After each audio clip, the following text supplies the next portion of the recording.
आप सभी लोगों को मेरा सादर जय गुरुदेव। जैसा कि हमने पिछली वीडियो में देखा और समझा अन्य दोष के बारे में, स्थान दोष के बारे में, लेकिन आज हम संग दोष के बारे में यहाँ पर चर्चा करेंगे।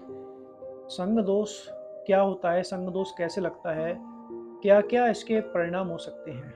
संग दोष के कारण एक इंसान अच्छा आदमी भी बन सकता है, खराब आदमी भी बन सकता है, एक बजरंगी भी बन सकता है, एक राक्षस प्रवृत्ति वाला भी बन सकता है संग दोष के कारण। गुरु महाराज कहते हैं कि संगत से गुण होत है, संगत से गुण जाए, बांस फांस और बिसरी एक ही भाव बिकाए।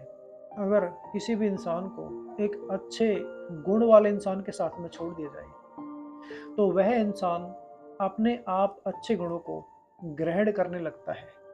अगर उसी इंसान को जिसमें तमाम अवगुण भरे पड़े हैं, तमाम बुराइयां भरी पड़ी हैं, उसके साथ छोड़ दिया जाए तो वही इंसान एक राक्षस प्रवृत्ति वाला इंसान बन जाता है। ठीक उसी प्रकार संगत का असर होता है। जैसी हमारी संगत होती है उसी तरह के हम भी बन जाते हैं, उसी तरह का संस्कार हमारे ऊपर पड़ता है।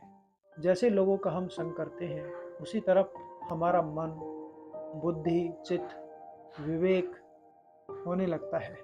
जैसे कैकेयी को राम अपने प्राण से भी प्रिय था, लेकिन उसी कैकेयी ने संग के कारण उसी राम को 14 वर्ष का वनवास दे दिया। कारण क्या रहा? संग। किसका संग? एक दासी का संग। दासी ने कैकेयी की बुद्धि पर अपना प्रभाव छोड़ा और उसी कैकेयी ने अपने प्राण प्रिय राम को 14 वर्ष का वनवास दे दिया। कहने का मतलब यह है कि संग दोष के कारण कोई भी व्यक्ति अपने प्रेमी को खो देता है। अगर वो भजनानंदी है तो अपने गुरु को खो देगा। अगर दुनियादार में रहता है तो जो उनके प्रियजन हैं उनको खो देगा। लेकिन अगर वह सत्संगी है और संग दोष अगर उसको लगा है, वह तो गुरु को ही खो देगा, वह तो गुरु के प्रेम को ही खो देगा।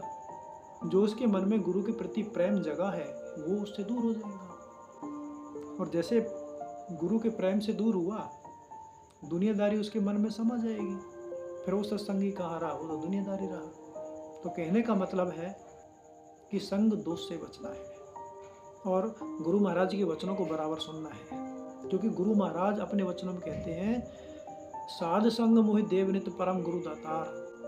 दूसरे, एक भजनानंदी एक साधक का संग मांगता है, गुरु से विनती प्रार्थना करता है कि मुझे किसी साधक का संग दो, क्योंकि साधक बुराइयों को दूर करेगा और गुरु का प्रेम उसमें भरेगा। जो उसमें कच्चापन है उसको निकालेगा और गुरु के प्रति विश्वास कैसे होता है, कैसे बढ़ता है, कैसे प्रेम बढ़ता है, उसमें वह भरेगा अगर किसी साधक का संग मिल जाता है तो। गुरु महाराज एक और बात कहते हैं, जो स्वाति नक्षत्र में जो बारिश होती है, अगर उस बारिश की बूंद किसी केले के पत्ते पर पड़ जाए तो वह कपूर बन जाती है, और वही बूंद अगर सीप में पड़ जाए तो मोती बन जाती है, और वही बूंद अगर सर्प के मुंह में पड़ जाए तो जहर बन जाती है। एक ही बूंद कितनों का संग किया और जितनों का संग किया उतने ही रूप उसने बदले, उसी प्रकार की वह बूंद बन गई। इसीलिए ऐसे का संग करो जिससे अपना मन, बुद्धि, चित्त सिर्फ गुरु का ही रहे, गुरु के प्रेम में ही डूबा रहे, गुरु के प्रेम से अलग नहीं जाए। और जहाँ गुरु के प्रेम से अलग गया वहाँ सब कुछ खत्म हो जाता है। इसीलिए संगत के असर से किसी भी इंसान को सुधारा भी जा सकता है और बिगाड़ा भी जा सकता है।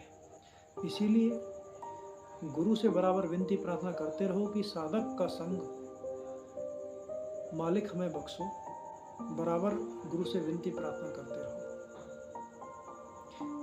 अगर आपको इसी वीडियो से संबंधित अगर कुछ पूछना है या फिर जानना है या फिर कोई सुझाव देना है तो आप कमेंट बॉक्स में मुझे बता सकते हैं। जय गुरुदेव।